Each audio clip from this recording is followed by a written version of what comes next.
Paul left Silas and Timothy behind in Berea and traveled to Athens, then went to Corinth alone. Here he encountered a Jewish couple, Aquila and Priscilla, who, like him, were tent makers by trade. The couple had recently lived in Rome, but were expelled by the Edict of Claudius, along with all the other Jews, due to an insurrection. Paul worked during the day to support himself, but on the Sabbath he went to the synagogue where he proclaimed the same message he preached everywhere else. Jesus is the Messiah, whose suffering, death, and resurrection the Old Testament foretold of. Paul stayed in Corinth around 18 months, and then he departed for Syria or Antioch, accompanied by Priscilla and Aquila. Luke includes a note about Paul cutting off his hair at Cenchrea, and he does it because Paul has made a vow. Scholars debate what that vow was. The likelihood is he vowed to become a Nazirite. That means he would abstain from alcohol derived from grapes and avoid corpses. Luke tells us this about Paul to inform us that Jewish believers were free to observe such Old Testament rituals as they desired while demonstrating a devotion to the gospel of Jesus Christ. When he reached Ephesus, Paul went to the synagogue where he addressed the Jews who had assembled. He proclaimed that Jesus was the Christ. The initial response was similar to what he had received elsewhere.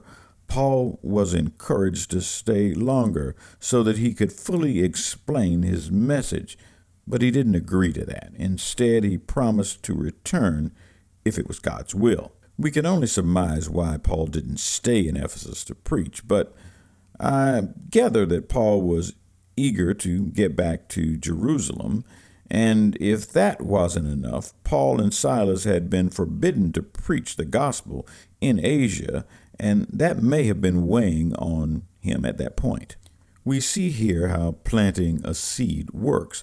Paul leaves Priscilla and Aquila behind and goes to Jerusalem. That means Priscilla and Aquila are now the missionaries here. According to Luke, Apollos was a very bright and gifted Jew from Alexandria. He was described as eloquent, mighty in the scripture, fervent in the spirit.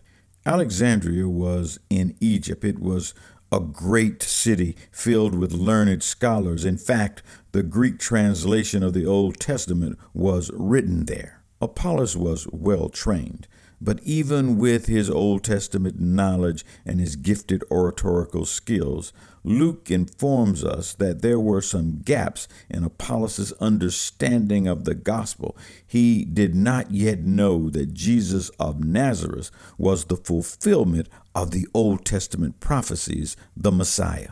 Priscilla and Aquila, merely a tent maker and his spouse, took the seed planted by Paul and taught this learned man. Apollos mirrored to a great extent the message of Paul, recognizing that Jesus was the Messiah, rejected by his people, crucified, and raised again. Personal note here. With all the education, workshops, training, and experience that I have had, some of the most important learning that has come to me has come from people God has placed along my journey.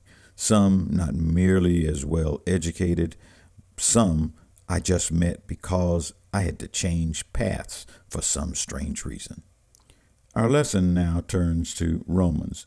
Paul has already succeeded in preaching the gospel from Jerusalem to Illyricum, and now he has his heart set on preaching in Spain. Paul pauses to write this epistle to a church in Rome that he did not found, a church that he has not even visited.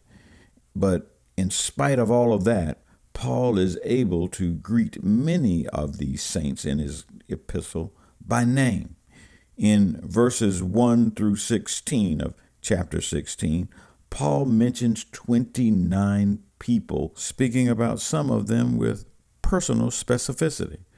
Paul had a substantial ministry, taking him to many cities, many countries, and introducing himself to countless numbers of people. He had the perfect excuse for forgetting names and details about individuals.